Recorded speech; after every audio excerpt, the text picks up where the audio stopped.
Well, folks, the major indices have not only turned negative, but the losses are accelerating.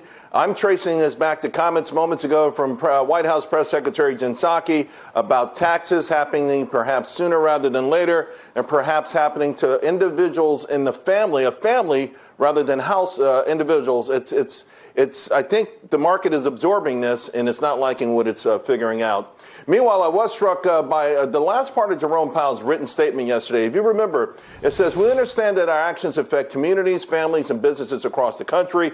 Everything we do is in service to our public mission. We are committed to using our full range of tools to support the economy and to help assure that the recovery from this difficult period will be as robust as possible." Now, it seems to me not only in a mission of adding to the wealth disparities in this country, but maybe that they see it could be seen as a massive shift and share. I mean, look at this chart, folks. This is what the share of total wealth in this country has happened. The top 1% is that blue line that has rocketed in the last 20 years. So maybe it's also the Fed will go and change its modeling before it changes its course, because you can see right there what's happened in the last 20 years or so. I want to bring a Walser's Wealth Management, Rebecca Walser. Rebecca, I got to tell you, I don't know. I feel like maybe it's too late for the Fed to put the genie back in a bottle. And I know that Chairman Powell, he bristles at the notion that the Fed has made the wealthy wealthier, but it's so hard to argue against the facts. Absolutely right, Charles. And we definitely don't want to continue policies that really increase the wealth gap that we have already. And unfortunately, this is what's happening is, when you pump in, if you really think of all of the stimulus and all of the recovery bills, the 3 recovery acts now that we've had with the virus, you're pumping in $8 trillion this fast. It's the people that are going to have investments in the market that are going to really take off. And it's the people that are average American citizens that maybe have a 401k that are just not going to see, that much participation. And it does require us to relook at it.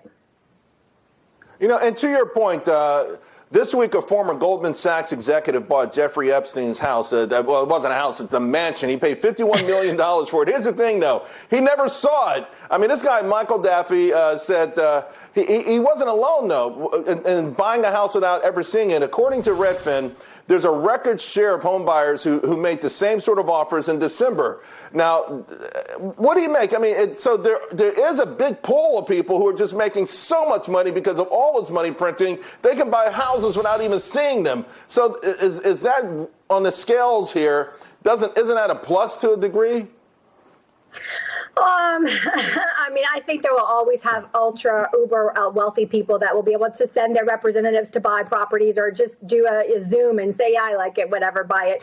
And that will always exist, Charles. But for the most of everybody else, we definitely need an economy that works. And an economy that works is an economy that responds to what we do individually with our own choices to make our life better. And the second we use the Federal Reserve to push us more to an equal society, I've noticed since this new administration's taken over, which is really unusual, Charles, because, the Fed chair is supposed to be outside of politics, right? And I know that President Trump always brought them in and really was hard on them a lot. But really, that we talk so much about the autonomousness of the Federal Reserve. And I've noticed with this new administration that we've seen a marked turn towards social justice, equality issues, income inequality, wealth inequality. And that's really starting to stretch beyond their mandate of maximum employment and targeted inflation. So I start to worry when the Fed gets really social justice-y on us. Where is this going exactly? Because that's not normally their purview. Right. Well, you know where it's going because they told you in 2023, unemployment is going to be at 3.5%. It still won't be low enough for them to hike rates because it won't be shared. In other words, other demographics will still be too high. And you have to ask yourself, I mean, are they going to make it worse in some sort of social justice attempt to make it better? Charles, there's no doubt. I mean, we're getting to a place where it's going to cost us $2 trillion a year just to service the debt we have. So the Fed could actually make our problems worse by trying to make them better. They're just it's you can't spend money to fix something that needs to be resolved another way. And that's what it is. And then I'm really concerned, as the market is, about this recent press comment by Biden's press secretary about the tax issue. I said when this happened last year, Charles, 400,000, watch that number drop like a rock. And here it has dropped already. It's 400,000 of household. And it's just not a shock at all. It's not a shock, but it is shocking the street right now. The street's reacting very negatively. Like selling begets selling. It's not liking it at all. Rebecca, thank you very much. Meanwhile,